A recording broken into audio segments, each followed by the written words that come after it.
porque aí temos chuvia intensa e parques e xardíns completamente pechados. E aquí na capital galega esta intensa choiva, esta borrasca, Aitor, fixo que dende o Concello se decretase o peche de parques públicos. Tamén se desaconsella a práctica de deportes ao aire libre por esta intensidade.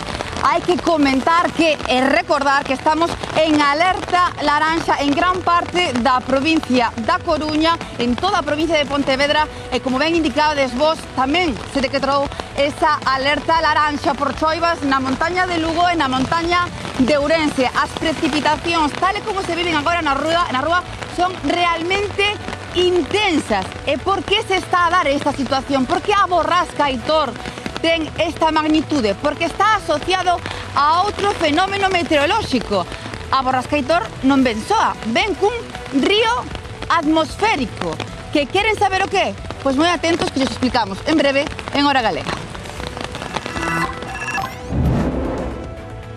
E a preocupación é máxima ante esa primeira gran borrasca que se achega este outono, pero como ben sabedes, tamén é máxima sobre todo ese temor ante estas chuvias, estes fortes ventos no sector do campo, nos gandeiros especialmente, porque como ben sabedes, nesta época faise a maior parte da recolleita desa forraxe e sabedes que, de momento, aínda non poideron recoller os gandeiros porque a semente este ano se retrasou un pouco, case un mes, levan o traballo moi atrasado e esta noite miran especialmente con temor ao ceo ante esas fortes chuvias, especialmente eses fortes ventos que, recordamos, acadarán os 70 ou 80 km por hora que poderían desfacerlle por completo toda a forraxe, por tanto, perder o alimento do gando para todo o ano. Nuns minutiños falamos con eles na Hora Galega.